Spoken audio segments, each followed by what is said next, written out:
বন্ধুরা, আপনারা সব কেমন আছেন? আজকে তোমাদেরকে দেখাতে চাই যে ধান ক্ষেতের মধ্যে কি কি মাছ পাওয়া যায়। কারণ আজকে আমি জাল এড়েছি, আজ তোমরাকে দেখাবো। ঠিক আছে, দেখুন। দেখুন, এটা হয়ে যাব। এই রাস্তাটা দেখতেই পাচ্ছেন, খুব ঢালু, পিছলে যাচ্ছি। এই যে ওখানে আমাদের মশারি আড়া আছে, ওটার মধ্যে আমি আজকে দেখবো কি মাছ পড়েছে। ধান ক্ষেতের মধ্যে দেখতেই পাচ্ছেন ধান। আর এই দেখো, এই ঘোলা জলের মধ্যে খুব ছোট ছোট চুনা মাছ আসবে। আর এই দেখো, আমি জাল এড়েছি আজকে। আজ মাছ ভাজা তো আজ হবেই ঘরে, কিচ্ছু করার নেই। দেখি কি এসেছে। মাছ পড়েছে, এ দেখো। হও, মাছ তো অনেক এসেছে, এ দেখো।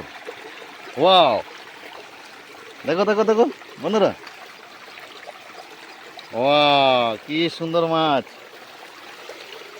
এই দেখো। আজ তাহলে মাছের ঝড়ঝড়িটা হবে, বুঝলে বন্ধুরা। আজ খুব সুন্দর মাছ। এই দেখো, অনেক মাছ এসেছে।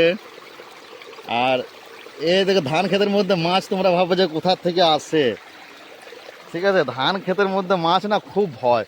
আর ধান ক্ষেতের মধ্যে মাছ খেতে এত মিষ্টি হয়, মানে কি বলবো তোমরাকে, খুবই মিষ্টি হয়। দেখতেই পাচ্ছেন তো, অনেকগুলো মাছ এসেছে। দেখো কত হবে এটা, দেখতেই পাচ্ছেন তো, কত গ্রাম হবে? হ্যাঁ, আপনাদের ওখানে কেমন মাছ হয়েছে ধান খেতে একটু কমেন্ট করে জানাবেন। আমাদের এখানে তো খুব মাছ হয়েছে।